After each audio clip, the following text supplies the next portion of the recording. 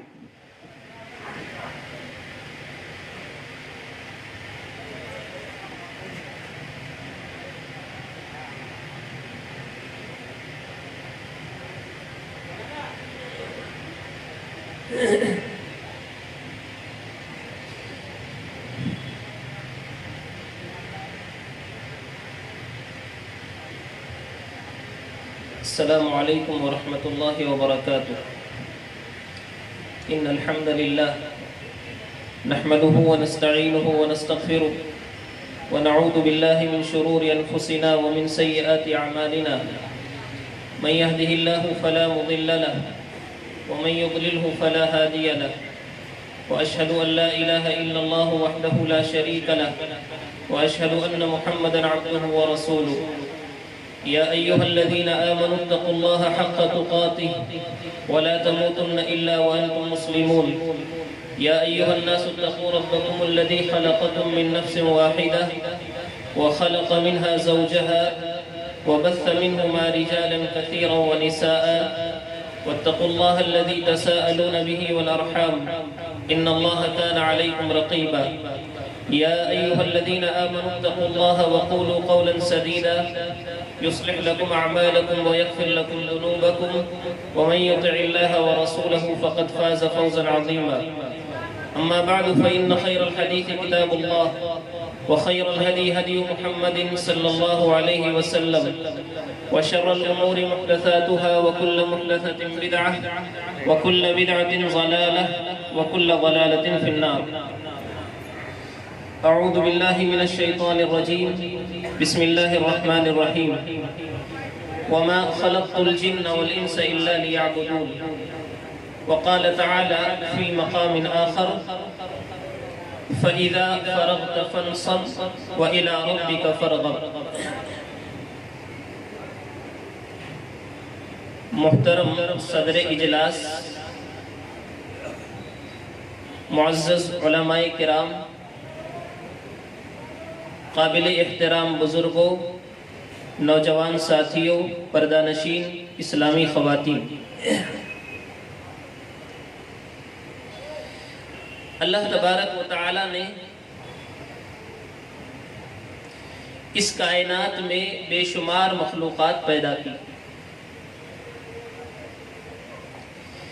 ان تمام مخلوقات کو اللہ تبارک و تعالی نے بے مقصد پیدا نہیں کیا. اللہ نے ارشاد فرمایا: وَمَا خَلَقْنَا السَّمَاءَ وَالْأَرْضَ وَمَا بَيْنَهُمَا بَاطِلًا، کہ ہم نے جو کچھ آسمان میں ہے، جو کچھ زمین میں ہے، ان بسنے والی مخلوقات کو ہم نے بیکار پیدا نہیں کیا. وَمَا خَلَقْنَا السَّمَاءَ وَالْأَرْضَ وَمَا بَيْنَهُمَا لَاعِبِينَ، ہم نے ان مخلوقات کو بطور کھیل اور تماشے کے پیدا نہیں کیا، بلکہ ان مخلوقات کی پیدائش کا ایک مقصد ہے، اور یہ تمام مخلوقات اپنی مقصد تخلیق کو انجام دے رہی ہیں. سورج کا مقصد ہے روشنی پھیلانا، یہ روشنی پھیلا رہا ہے، اور دیگر جتنی مخلوقات ہیں علی سبیل المثال، یہ ایک مثال میں نے پیش کی کہ اللہ رب العالمین نے جتنی مخلوقات پیدا کی ہے، یہ مخلوقات اللہ رب العالمین نے بے مقصد نہیں پیدا کی. اب آپ سوچیں کہ جب یہ تمام مخلوقات بے مقصد پیدا نہیں ہوئی ہیں، تو ان تمام مخلوقات میں جو اعلیٰ ترین مخلوق حضرت انسان ہے، اللہ رب العالمین نے اس مخلوق کو بے مقصد کیسے پیدا کیا ہوگا؟ اس مخلوق کو اللہ رب العالمین بے مقصد کیسے پیدا کر سکتا ہے؟ بلکہ اس مخلوق کی پیدائش کا مقصد بھی اللہ رب العالمین نے واضح کر دیا۔ اللہ نے فرمایا کہ وَمَا خَلَقْتُ الْجِنَّ وَالْإِنسَ إِلَّا لِيَعْبُدُونَ، کہ میں نے انسانوں اور جنوں کو صرف اپنی عبادت کے لیے پیدا کیا۔ قرآن کریم میں اللہ رب العالمین نے ایک اور مقام پر فرمایا کہ أَفَحَسِبْتُمْ أَنَّمَا خَلَقْنَاكُمْ عَبَثًا، کہ کیا تم نے یہ سمجھ لیا ہے کہ ہم نے تمہیں بیکار پیدا کر دیا، یعنی تمہاری زندگی کا کوئی مقصد نہیں ہے۔ أَيَحْسَبُ الْإِنسَانُ أَن يُتْرَكَ سُدًى، کیا انسان یہ سمجھتا ہے کہ اسے بیکار چھوڑ دیا جائے گا؟ اللہ رب العالمین نے انسان کو ایک مقصد کے ساتھ اس دنیا میں بھیجا ہے۔ اب یہ مقصد بھی واضح ہو گیا کہ اللہ رب العالمین نے انسان کو کیوں پیدا کیا۔ یہاں تک تو معاملہ واضح ہے۔ معاملہ بگڑتا کہاں ہے؟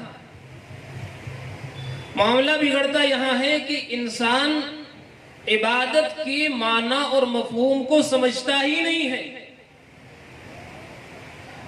آج ہماری زندگی میں جو بے راہ روی ہے، جو انتشار ہے، جو سماج اور معاشرے میں بگاڑ پھیلتا جا رہا ہے، اس کا اصل سبب یہ ہے کہ ہمارے سماج اور معاشرے کے افراد نے عبادت کے معنی اور مفہوم کو سمجھا ہی نہیں ہے۔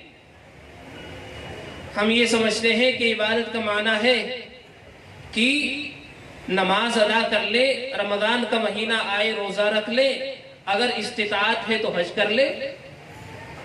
بھائیوں، ایک بات کو یاد رکھیں، صرف میں اور آپ نہیں، اگر صحابی بھی عبادت کی اصل مقصود کو نہ سمجھے، اس کی زندگی میں انتشار پیدا ہو سکتا ہے، تو میں اور آپ کیا ہے؟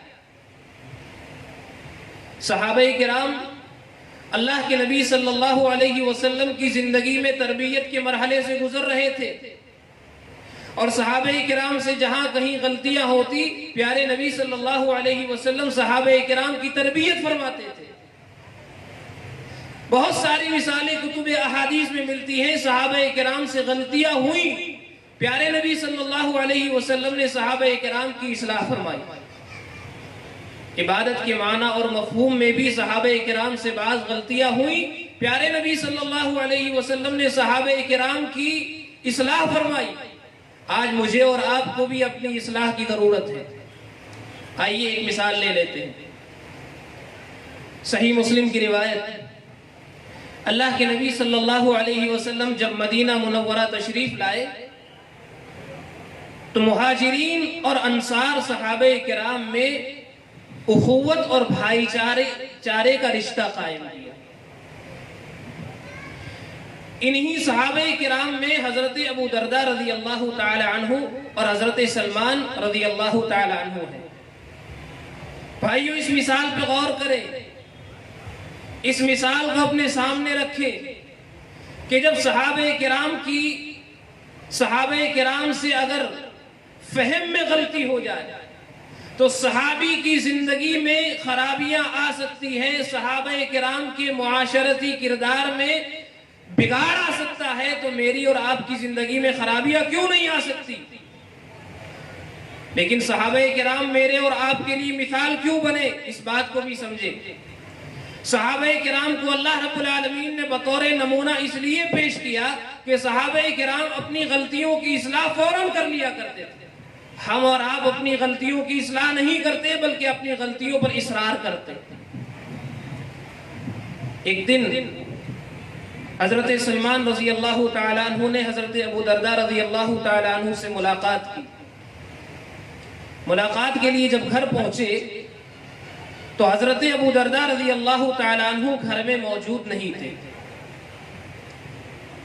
حدیث کے الفاظ پہ غور کریں کہ حضرت سلمان رضی اللہ تعالیٰ عنہ جب حضرت ابو درداء رضی اللہ تعالیٰ عنہ کے گھر پہنچتے ہیں تو ان کی اہلیہ کو دیکھتے ہیں، بالکل پراگندہ حالت ہے، بگڑی ہوئی حالت ہے، نہ کپڑے ڈھنگ کے ہیں، نہ گھر کی حالت درست ہے، خراب حالت ہے۔ حضرت ابو درداء رضی اللہ تعالیٰ عنہ کی بیوی سے پوچھا ما شأنکی، تم نے اپنی یہ حالت کیا بنا رکھی ہے؟ کپڑے میلے کچیلے ہیں، گھر کی حالت درست نہیں ہے، یہ حالت تم نے کیوں ایسی بنا رکھی ہے؟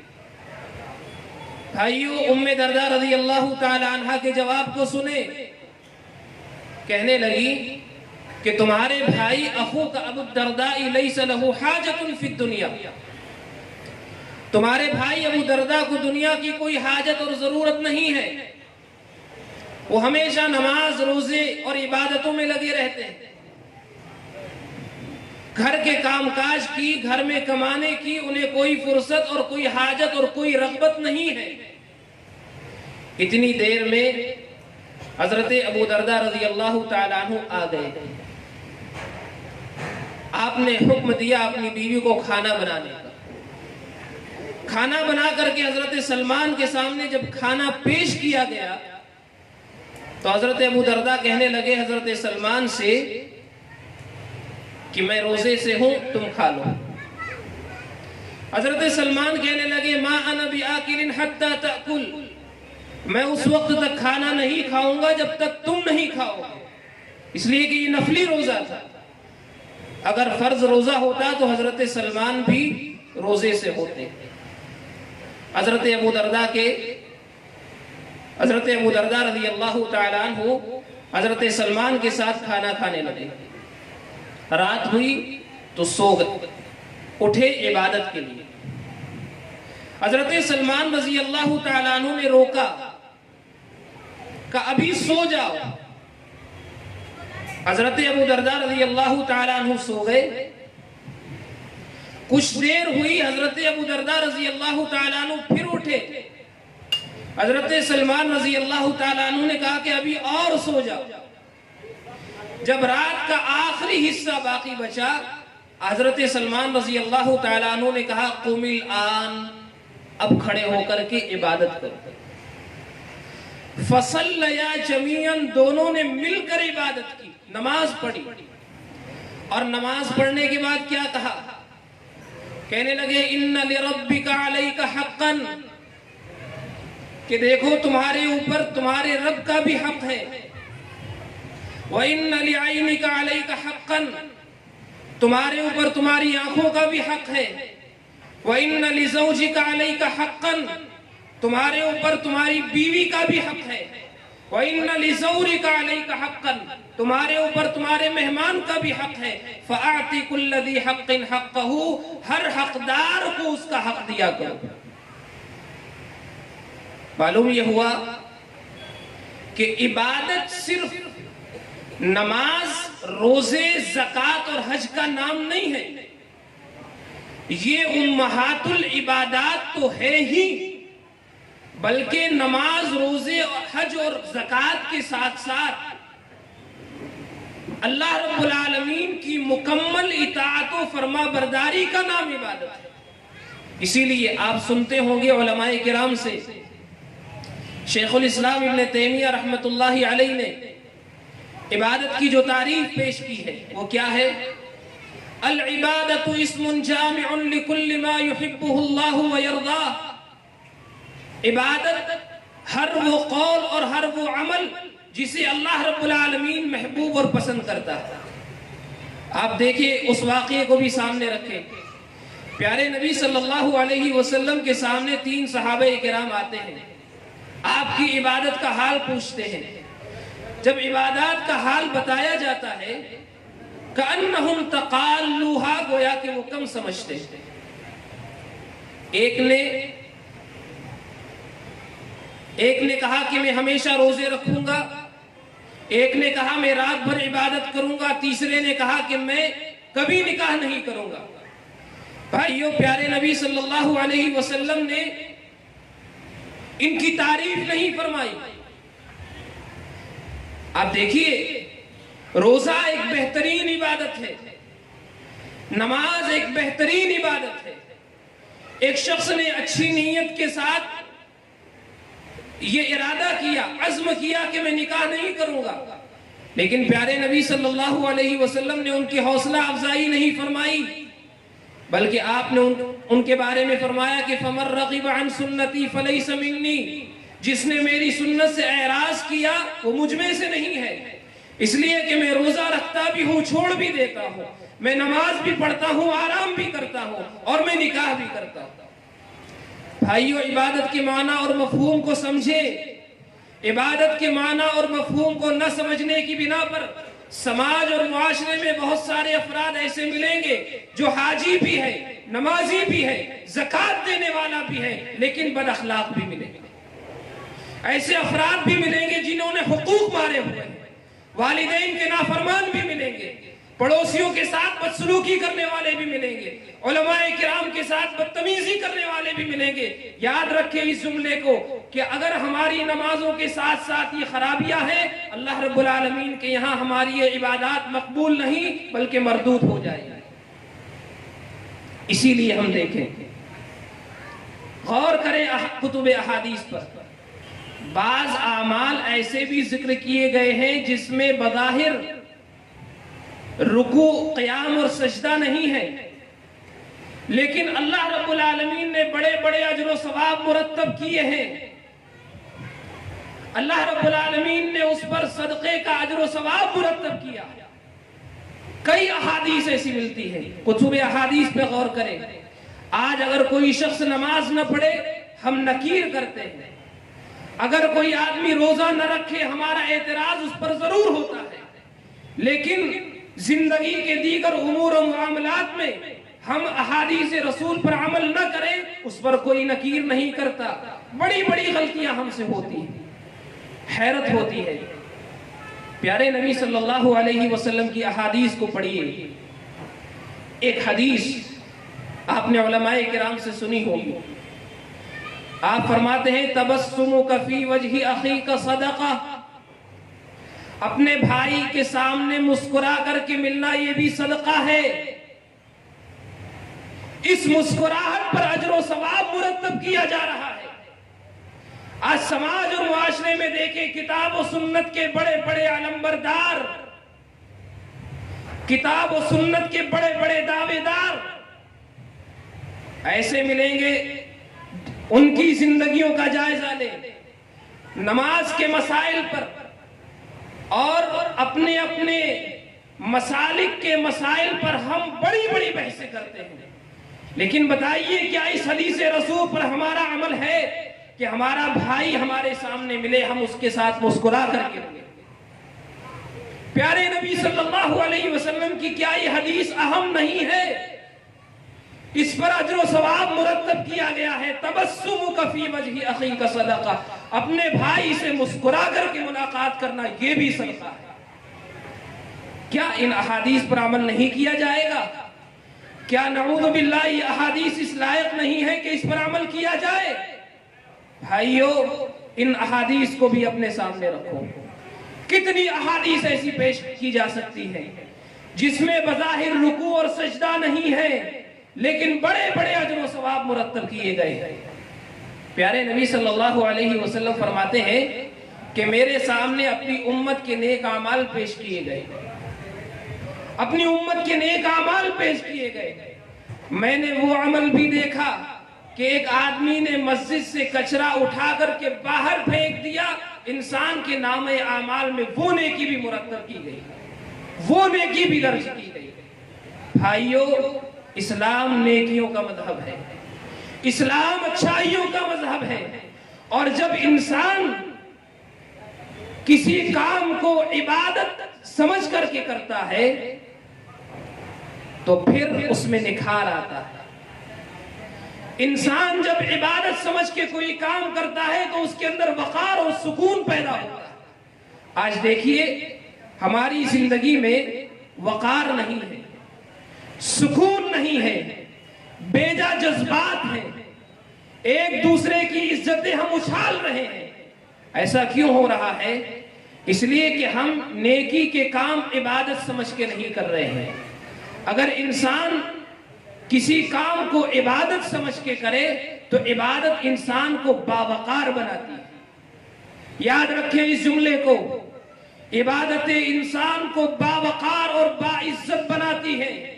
اگر انسان عبادت کرتے ہوئے باوقار اور باعزت انسان نہ بن سکا تو یاد رکھے اس آدمی کی عبادتیں اسے نہ دنیا میں کام آئیں گی نہ آخرت میں کام آئیں گی. آج کتنے ایسے نمازی ہمیں ملیں گے, کتنے ایسے مسائل پر بحث کرنے والے افراد ملیں گے جو بظاہر نمازی ہیں لیکن وقار نہیں ہے, عزتیں نہیں ہیں, سکون نہیں ہے, مسلمانوں کی عزتیں اور آبرو اچھالتے ہوئے نظر آتے ہیں. پیارے نبی صلی اللہ علیہ وسلم کی حدیث پڑھتا ہوں اور معاشرے کے حالات پہ غور کرتا ہوں. بھائیو, ہماری عبادتیں ہمارے اندر تبدیلی نہیں پیدا کر رہی ہیں. نماز میں آتے ہوئے, نماز صرف یہ نہیں ہے کہ ہم رکوع سجدے اور ہاتھ کو باندھ لیں. نماز بہت ساری چیزیں انسان کو سکھاتی ہے. عبادتیں انسان کے اندر تبدیلیاں پیدا کرتی ہے. عبادت کی روح آج ہماری عبادتوں میں نہیں ہے. پیارے نبی صلی اللہ علیہ وسلم کی اس روایت پہ غور کریں. آپ نے نمازیوں سے کہا علیکم السکینۃ والوقار. نماز کے لیے جب آؤ تو سکون کے ساتھ آؤ, وقار کے ساتھ آؤ. انسان کے اندر ٹھہراؤ ہو, اچھلت نہ ہو, جلد بازی نہ ہو, اطمینان کے ساتھ آئے. بھائیوں, یہ معاملہ صرف نماز کے ساتھ خاص نہیں ہے بلکہ یہ نماز ہمارے اندر ایک کردار پیدا کرتی ہے. یہ عبادت انسان کے اندر ایک کردار پیدا کرتی ہے کہ زندگی کے تمام معاملات میں انسان باوقار بنے, باعزت بنے, سکون و اطمینان کے ساتھ معاملات کو حل کرنے والا بنے. کیا ہماری نمازیں ہمیں باعزت اور باوقار بنا چکی ہے؟ غور کریں, سوچیں. پیارے نبی صلی اللہ علیہ وسلم کی احادیث پہ بھائیو ایک بات اور کہنا چاہتا ہوں. عبادات کے حوالے سے, عبادات کے حوالے سے ایک بات اور کہنا چاہتا ہوں. آج ہم اپنے خصوصی معاملات میں قرآن کریم کی یہ آیات ضرور پیش کرتے ہیں. لَقَدْ كَانَ لَكُمْ فِي رَسُولِ اللَّهِ أُسْوَةٌ حَسَنَةٌ. پیارے نبی صلی اللہ علیہ وسلم کی زندگی میں تمہارے لیے بہترین نمونہ ہے. اپنے مخالف کے سامنے اگر ہمیں بحث و مباحثے کی ضرورت آتی ہے, پہلی آیت ہم یہ پڑھتے ہیں کہ تمہارے لیے اللہ کے رسول کی زندگی میں بہترین نمونہ ہے. بھائیو, کیا مخصوص مسائل میں پیارے نبی صلی اللہ علیہ وسلم کی زندگی میں بہترین نمونہ ہے یا زندگی کے تمام معاملات میں ہے؟ ایک سوال ہم اپنے آپ سے کریں, میں اپنے آپ سے یہ سوال کروں, آپ بھی اپنے آپ سے یہ سوال کریں کہ کیا پیارے نبی صلی اللہ علیہ وسلم کی زندگی بطور اسوہ یا نمونہ مخصوص مسائل میں ہے یا زندگی کے تمام معاملات میں؟ غور کیجئے. ہمارا یہ اعتقاد ہے, ہمارا یہ عقیدہ ہے کہ پیارے نبی صلی اللہ علیہ وسلم کی زندگی کے تمام معاملات میں نمونہ ہے. تجارت میں نمونہ, عبادت میں نمونہ, شادی بیاہ میں نمونہ, انسان قرض لے رہا ہے اس میں بہترین نمونہ اور آئیڈیل, ہر چیز میں ہمارے لیے نمونہ ہے. تو پھر عبادت میں ہم پیارے نبی صلی اللہ علیہ وسلم کی زندگی کو بہترین نمونہ کیوں نہیں بنا رہے ہیں؟ ہماری مساجد, ہماری عبادت گاہیں نمازیوں سے کیوں خالی پڑی ہیں؟ آج ایک مسلمان کو نماز کی دعوتیں کیوں دینی پڑ رہی ہیں؟ پیارے نبی کی زندگی پہ غور کیجئے. صبح سے لے کر کے شام تک لیل و نہار کی معمولات پہ غور کیجئے. پیارے نبی صلی اللہ علیہ وسلم کی زندگی عبادتوں سے بھری پڑی ہے عبادتوں سے. آپ دیکھیے, آپ صبح اٹھ رہے ہیں, آپ نے فجر کی نماز پڑھی, 2 رکعت سنتیں ادا کی, پھر فجر کی نماز آپ پڑھ رہے ہیں. فجر کی نماز کے بعد اشراق بھی آپ پڑھ رہے ہیں, پھر آپ زوال سے پہلے بھی نماز پڑھ رہے ہیں. 12 رکعت آپ سنتیں دیکھ لیجئے. اور اس کے علاوہ پیارے نبی صلی اللہ علیہ وسلم کی رات کی عبادات اتنی طویل کہ حضرت عائشہ رضی اللہ تعالیٰ عنہ کو یہ کہنا پڑا کہ اللہ کے نبی صلی اللہ علیہ وسلم اتنا لمبا قیام کرتے تھے, اتنا لمبا قیام کہ آپ کے پیر سوج جاتے تھے. آج